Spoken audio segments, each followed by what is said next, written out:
Bismillahirrahmanirrahim. Assalamualaikum warahmatullahi wabarakatuh. Perkenalkan, nama saya Andini Fiatul Mawfirah, NIM 202101030093, kelas Manajemen Pendidikan Islam C3, kelompok 4. Di sini saya akan menjelaskan tentang macam-macam validitas dalam penelitian kuantitatif.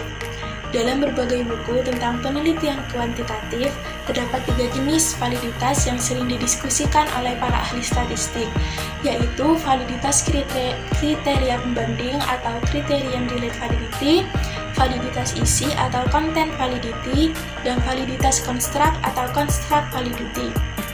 Yang pertama, validitas kriteria pembanding atau criterion validity.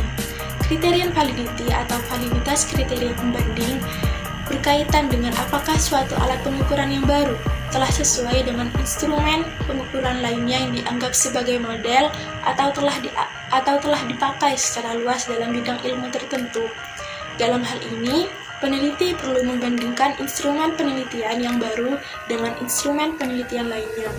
Misalnya dalam bidang psikologi, hasil tes dengan menggunakan alat pengukuran kecerdasan yang baru dikorelasikan dengan alat pengukuran kecerdasan yang telah dipakai secara luas, yakni Stanford Binet.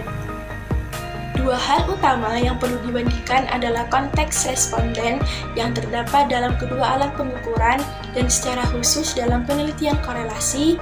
Skor hasil tes perlu dibandingkan untuk melihat nilai korelasi koefisien kedua instrumen tersebut. Yang kedua, validitas isi atau content validity. Validitas isi berkaitan dengan apakah butir-butir pernyataan atau item-item yang tersusun dalam kuesioner atau tes sudah mencakup semua materi yang hendak diukur. Misalnya, seorang peneliti hendak meneliti tentang gaya kepemimpinan kepala sekolah dalam era manajemen berbasis sekolah atau MBS. Untuk tujuan tersebut, peneliti perlu melakukan suatu kajian literatur atau literatur review.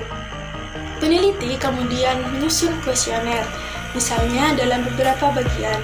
Bagian 1, informasi demografis atau latar belakang responden. Bagian kedua, gaya kepemimpinan distributif. Bagian 3, gaya kepemimpinan autentik. Bagian 4, gaya kepemimpinan moral atau ethical leadership. Bagian 5, gaya kepemimpinan transformasional, dan bagian 6, gaya kepemimpinan situasional. Pernyataan-pernyataan dalam kuesioner disusun berdasarkan masing-masing gaya kepemimpinan kepala sekolah, sehingga diharapkan agar item-item tersebut mewakili seluruh landasan teoritis tentang topik penelitian tersebut, yaitu gaya kepemimpinan kepala sekolah dalam era MBS. Yang ketiga dan juga yang terakhir, validitas construct atau construct validity.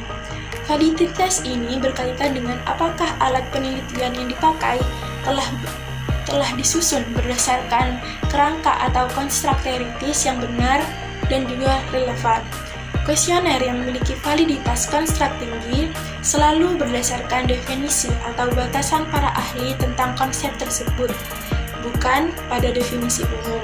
Misalnya, kita ingin mengukur efektivitas kepemimpinan seorang kepala sekolah, maka perlu ditentukan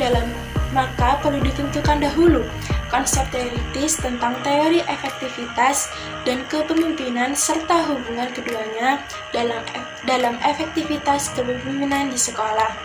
Berdasarkan batasan-batasan tersebut, peneliti dapat menyusun butir-butir pernyataan dan atau pernyataan-pernyataan yang sesuai.